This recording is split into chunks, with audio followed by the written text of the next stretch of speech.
Hey guys, welcome back to the channel. If you like the content, hit the subscribe button, leave a like down below. Stay till the end of the video to hear a special announcement about this channel and its future. Without further ado, let's get into this review of WWE 2K25. Alright, so now that WWE 2K25 has launched its last DLC, I feel it's time to review the full game after everything that's happened since launch. It's been a bumpy ride this year, so let's get started. So the reason why I wanted to make this review now versus when the game came out is because I wanted to wait until all the patches, all the DLC, and just see what happens, because nobody reviews a game when all the updates and stuff are pretty much done. Now we still got one last chapter for the island, I believe dropping in December. So I might talk about that in December, but for the most part, this is pretty much it. The game's out, all the DLC is out, unless they just decide to throw one more DLC out for Christmas. So I feel like judging the game now on its merits now makes a lot more sense to review than versus way back when the game came out, because a lot's changed and a lot of stuff happened this year. Alright, the first category that we're going to talk about is gameplay. Ever since they changed the gameplay back in 2K22, I feel that love or hate the gameplay, this is the best it has felt since its change in 2K22. With some of the tweaking they have done with the timing of counters and positioning for pulling off moves in the ring, I feel it just feels a lot smoother this year. I am still not a fan of the new countering system, but it's a lot easier to pull off counters now than it was in the last two games, 2K23 and 2K24. Also, the addition of the amazing new third-person camera controls changes each match and makes the gameplay feel fresh, even though it's been the same style with no major changes since 2K22. If you are a new player, you might have a hard time learning the controls because every single button has multiple actions during matches. It does, however, have a great tutorial, and it takes it a step further with its showcase mode that highlights historic matches from the history and basically teaches you all the game's mechanics and how to use them by the time you are finished with the mode. If you are new to the series or haven't played it in a while and you've skipped the last few years, I would suggest doing the tutorial and then playing through showcase mode. It will really help you in the long term. The next category is story or purpose, like what is the purpose or story of the game. So if in a fighting game it would be like, what are you doing? You're fighting, right? So in this game, it's a mixture of basically, it has has story modes, it has exhibition matches. There's a lot of stuff you can do in it. But for this portion of this review, this is going to be regarding the story. All right. So in My Rise mode, it basically is the main story mode this year, but they also added a new mode this year called the Island mode. It has a big story of its own. My Rise mode is the best it's been since they changed everything back in 2K22. In my opinion, it has branching paths, it's nice and short so it doesn't feel like a slog to play through, like the last couple of games.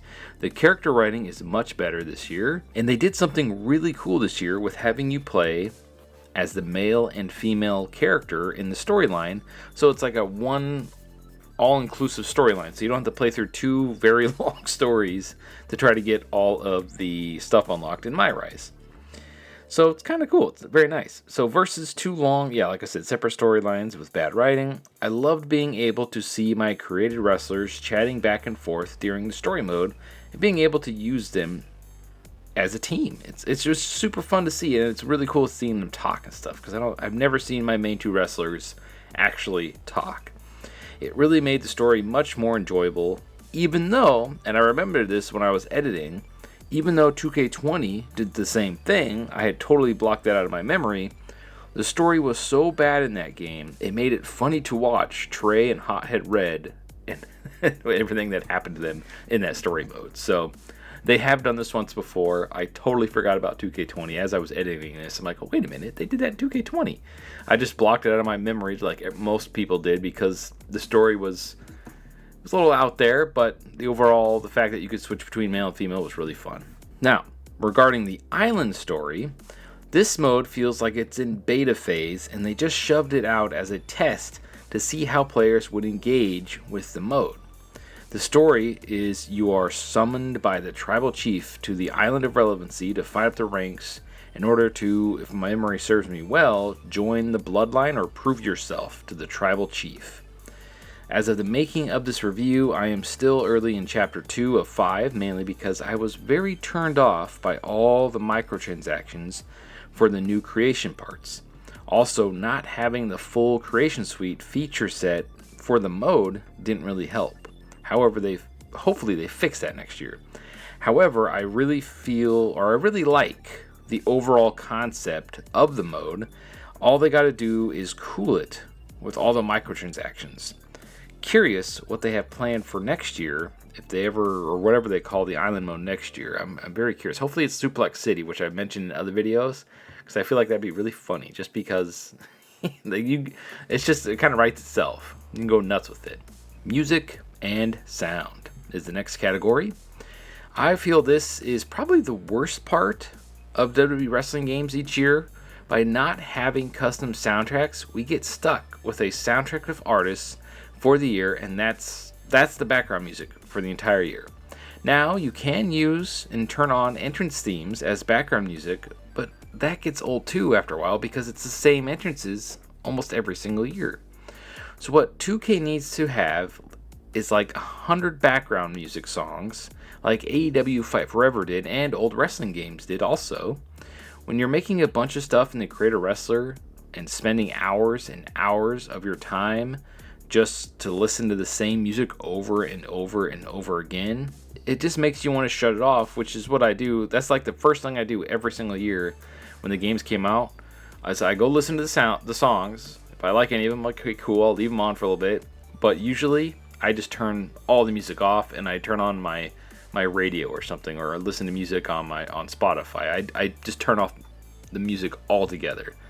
So, for the love of God, 2K, please, no more soundtracks. Personal gripe. Next category is modes, features, or content. So I just kind of lumped this all together into one category. When it comes to WWE 2K games, there is always a ton of stuff to do. Whether you want to relive the past in its showcase mode that features the history of the bloodline this year, or do you love creating your own characters? Well, WWE 2K games have the most robust created character ever. Despite not having body morphing anymore, the games still have a ton of options, from create a wrestler, create an arena, create a championship, create a moveset, create an entrance, and create a universe. Most of my time in these games recently is spent creating my original cast of wrestlers, then setting up in the various modes to do tons of battles. It's kind of endless fun for me if you really think about it. If creating is not your thing though, you can always download from the vast and very talented uploads over on Community Creations.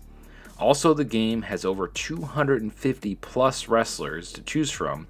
In fact, I think it's over 300 by the end of it. The game also has other modes like My GM, Universe Mode, My Rise, Exhibition Matches, Online Multiplayer, which is terrible I hear. I haven't tried it out myself. And a new mode this year, as discussed earlier, the Island. Oh, and the very controversial mode, which I almost forgot because I haven't touched it at all this year, My Faction. The card battles mode, which, don't get me started on that mode. As you can see, the game has lots and lots of stuff to do to keep you busy all year long until the next game drops. So this is probably where the game excels the most. There's always something to do in the game, which is why we don't need a new one every single year. there's so much to do. You could milk one game for multiple years. I don't know why they feel they have to make a new one every year other than contractual obligations, you know. Next category is performance and graphics. Depending on your console of choice, for me, for this review, I should have said this at the beginning of the video, it was on PS5 and Switch 2. Those are the two versions I played. The series looks better and better every single year. The in-game character models are some of the most one-to-one we've seen in recent memory. 2K and Visual Concepts do a very good job on the visuals department. Occasionally they'll have a snafu like what happened with Nikki Bella or Lita a couple years ago, but they've been pretty good at correcting those mistakes. So I'm going to give them a pass on that. They've done a very good job listening to the community when a wrestler is not up to snuff. So kudos. 2K and Visual Concepts, you've done a very good job on that. Performance-wise, it's also very good as well, unless you are playing competitive multiplayer, which suffers from spammers, lag, and disconnects, even in private matches with friends. A lot of my fellow YouTubers that I used to work with, pretty much this is why they don't play the game anymore. Mr. Dubs, good friend of the channel, one of the reasons why he stopped playing the game so quickly is because the online is completely broken.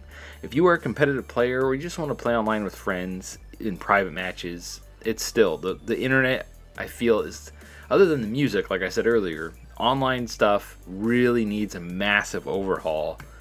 And I think that's why they have so much single player content, because the online is so broken. Honestly, I don't even know why they have it anymore. Because if you try to, even 1v1 matches is terrible. So, unfortunately, they still can't seem to figure that part out, and the players who love online multiplayer always get ignored every year.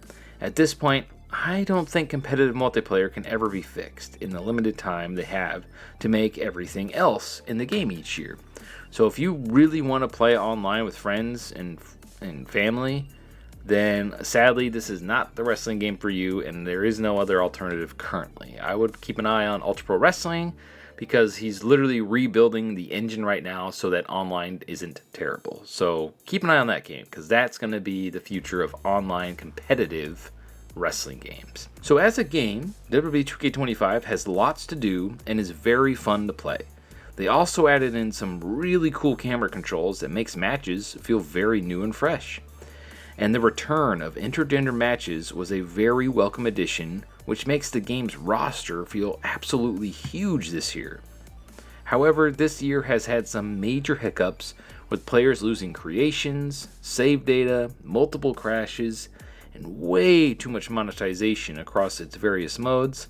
Despite all the good stuff 2K did in this year's entry by bringing back highly requested features, as we just discussed, these things cannot be ignored. I fear the franchise going forward is only going to get more and more microtransactions as the years go on that will result in pushing its fan base further and further away to other things. Anyways, this is just one man's opinion. Thanks for watching, and stay frosty.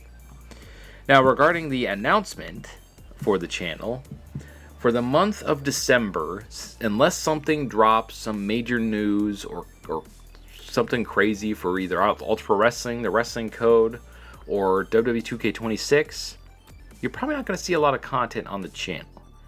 I'm going to take a break, and I'm going to catch up on my games. I have a huge backlog of games I've bought this year, and I haven't been playing because I'm trying to get content up on the channel.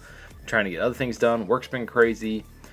So I might take the full month of December just off in the channel, and I'll see you guys in January. I'm still going to make content for the rest of this month, and like I said, if something major drops, I'll be on it and making content. But for the most part, with the views, and I mean the views are up and down on the channel, I feel like I'm wasting my time with some of my ideas because, well, to be honest, they've been done before. Like, you guys want news on wrestling games. You don't want what ifs or what needs or anything like that. I hear you. I see it in the comments. I see it in the views and everything. So unless something major drops, you might not see me for the month of December. So I'm just going to say it now.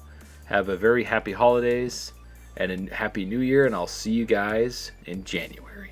Thank you for watching. Thank you for sticking with me for this entire year. We've got almost 2,000 new subscribers this year. We started at 4,000 basically on January 1st, like right before 2025 started. I woke up and it said 4,000 subscribers. So like, holy crap, what a great way to start the year out. It'd be great if we could get to 6,000 before next year to keep up the current trend, because every year I get about 2,000 new subscribers. So thank you so much for checking out the content and channel. It means a lot to me. And as always, as I said earlier, which was way too soon, stay frosty. Come.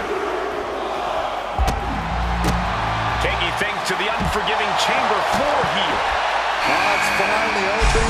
Release forcing her into the chamber. She's been chomping at the bit for this.